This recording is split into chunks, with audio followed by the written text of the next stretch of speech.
الحمد لله الذي نور قلوبنا بنور الإيمان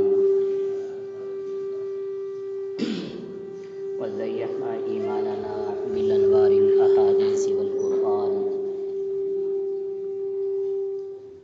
أرسل رسوله بالهدى ودين الحق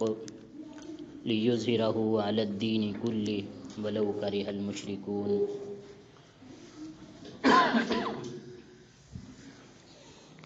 وصلى الله على النبي الكريم وعلى آله وصحبه وأهل بيته ومن تبعهم أجمعين أما بعد أعوذ بالله من الشيطان الرجيم بسم الله الرحمن الرحيم أولئك على هدى من ربهم وأولئك هم المفلحون آمنت بالله صدق الله العظيم وبلغنا رسول النبي الصادق الوعد الأمين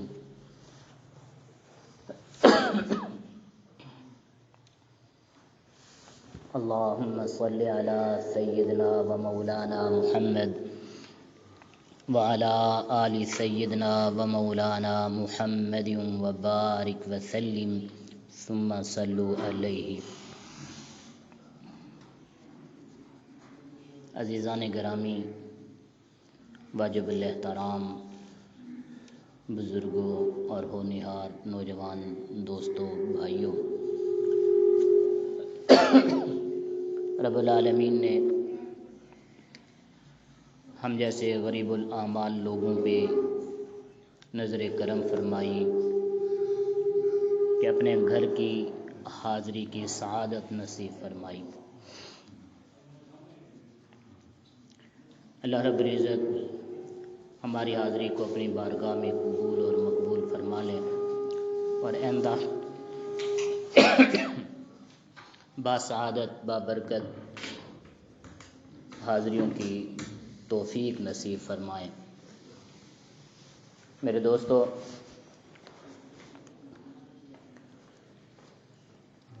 ہم جو بھی نیک اعمال کرتے ہیں اس کا ہمیں ہماری نیت اور اخلاص کے مطابق پورا کا پورا اجر دیا جاتا ہے.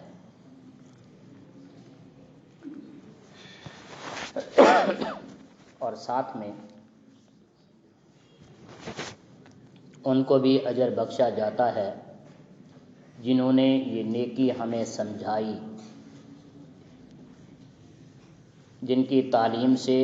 جن کی تربیت سے، جن کے اہتمام سے اور جن کے تعاون سے ہم لوگ نیکی کرتے ہیں. اللہ رب العزت ہماری نیکیوں کا ثواب ان کو بھی برابر برابر عطا فرماتے ہیں. ذرا غور فرمائے، مجھے یہ نیکی سکھائی میرے اساتذہ نے، میرے مشائخ نے، میرے والدین نے، میرے دوستوں نے. ان کو کن نے سکھائی؟ انہوں نے کس سے سیکھا؟ اگر ذرا توجہ کی جائے یہ سلسلہ چلتے ہوئے حضرات صحابہ کرام تک پہنچتا ہے. اس لیے اجماع امت ہے،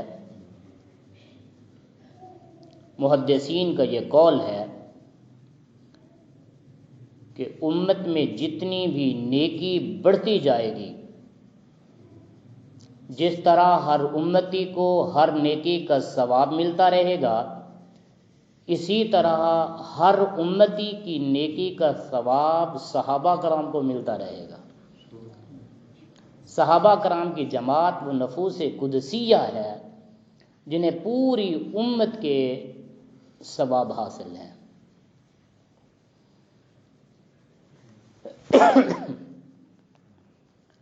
اور کیوں نہ ہوں کہ یہی وہ صحابہ کرام ہے جنہوں نے رسول اللہ صلی اللہ علیہ وسلم سے سن کر عمل کیا اور من و عن امانت، مشقت اور تکلیف کے ساتھ بھی وہی عمل جو رسول اللہ سے سنا یا دیکھا اسے آگے من و عن پوری امانت اور دیانت داری کے ساتھ پہنچایا۔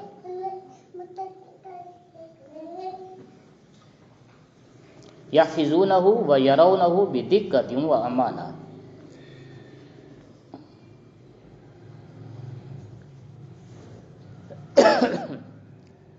آدمی جب کسی کو دیکھتا ہے تو اس چیز کا نقشہ دیکھنے والے کی آنکھ میں محفوظ ہوتا ہے۔ یہ آنکھ ایک کمپیوٹر ہے، دماغ اس کا ہارڈ ڈسک ہے۔ کمپیوٹر اپنے میں محفوظ کر لیتا ہے۔ جب 20 سال بعد 40 سال بعد آپ دیکھتے ہیں کہیں نقشہ اس سے میچ ہوتا ہے تو آپ بول اٹھتے ہیں یہ چیز میں نے کہیں دیکھی ہوئی ہے۔ میں قربان جاؤں صحابہ کرام پہ کہ جن کی نظروں میں رسول اللہ کی تصویر ہے، وہ صبح و شام رسول اللہ کی زیارت کرتے ہیں، ان کے دل و دماغ میں، نظر میں، بصارت میں رسول اللہ کی تصویر موجود ہے، اور ان کی عظمت کو سلام کیوں نہ بھیجا جائے کہ رسول اللہ کی آنکھوں میں ان کی تصویر ہے۔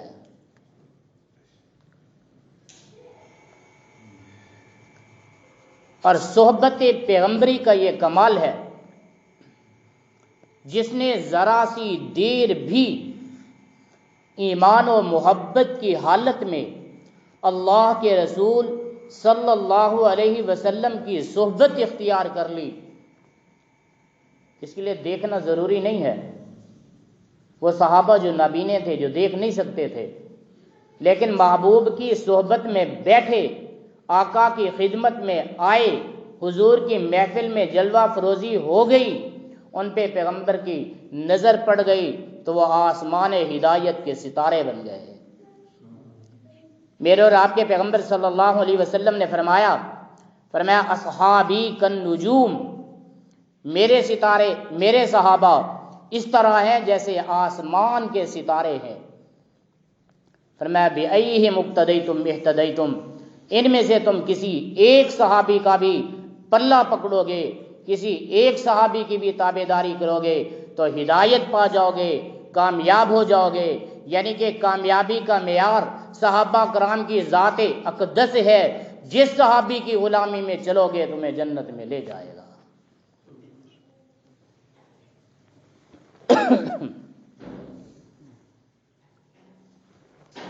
صحابہ کرام علیہم الرضوان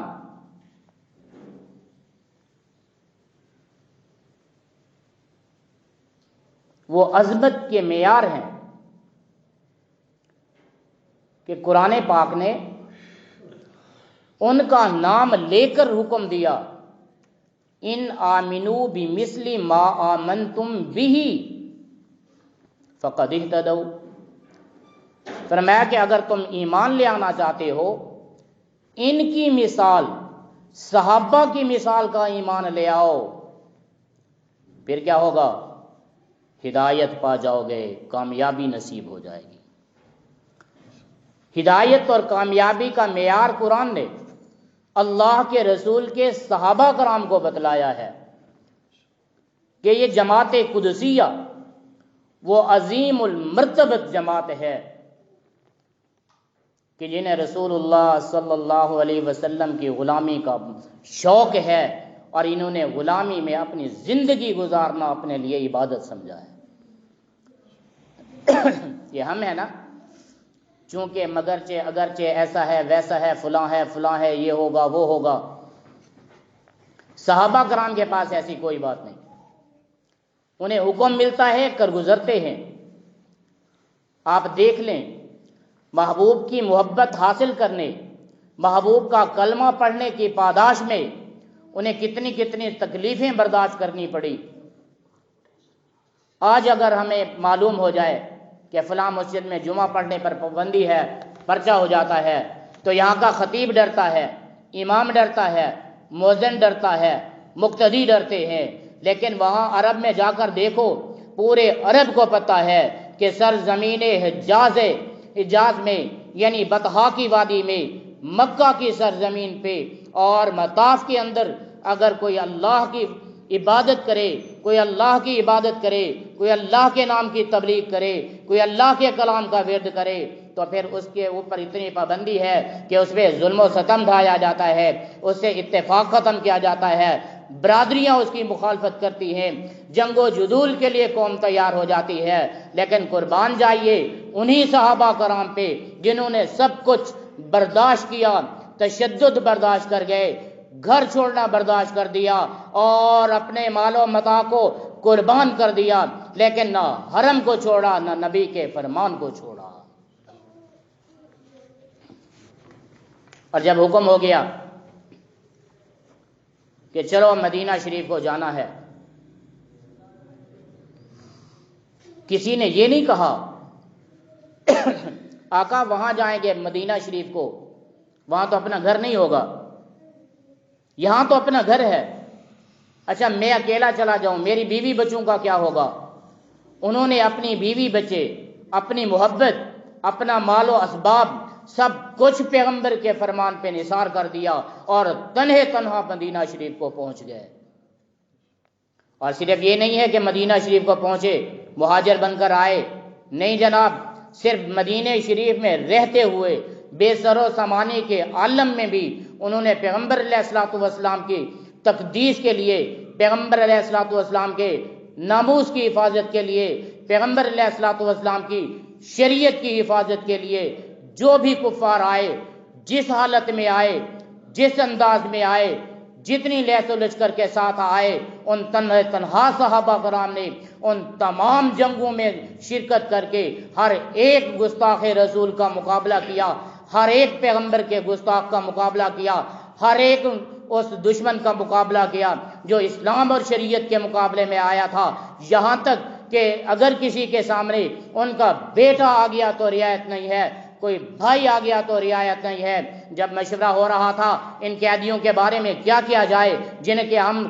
جن کو ہم نے پکڑ کر لایا ہے، یہاں وہ آئے ہیں اور مجبور ہیں، ان کے معاملے میں ہمیں کیا کیا جائے، ہر ایک نے مشورہ دیا۔ کسی صحابی نے کہا حضور ان سے تعلیم حاصل کرتے ہیں پھر ان کو چھوڑ دیا جائے گا، کسی نے کہا فدیہ لے لیتے ہیں پھر ان کو چھوڑ دینا چاہیے۔ جناب فاروق اعظم سے جب اللہ کے پیغمبر نے یہ مشورہ طلب کیا تو حضرت فاروق اعظم نے مشورے میں کمال کر دی، عرض کیا یا رسول اللہ ہمیں حکم دو کہ ہم اپنے اپنے رشتہ داروں کو خود قتل کریں، وہ جو بیٹھا ہوا ہے وہ میرا ماموں ہے، مجھے اجازت دو میں اپنے ماموں کو خود قتل کرتا ہوں تاکہ رہتی دنیا تک پتہ چل جائے رشتہ داری ماں اور باپ والی نہیں ہے، اگر اسلام میں رشتہ داری ہے تو محمد الرسول اللہ کی غلامی والی ہے۔ حضرت ابوبکر صدیق رضی اللہ تعالیٰ عنہ تشریف رکھتے ہیں، ان کا بیٹا ہے وہ اسلام میں داخل ہونے سے پہلے کفار کے ساتھ تھا، اس نے یاد کیا کہ ابا جان فلاں جنگ میں اور آپ سامنے آ گئے، بس میں نے یہی سوچا کہ میرے ابا ہے، میں نے رعایت کر دی، آپ پہ حملہ نہ کیا۔ تو حضرت ابوبکر صدیق نے جب یہ سنا تو فرتے جذبات میں آئے، فرمایا بیٹا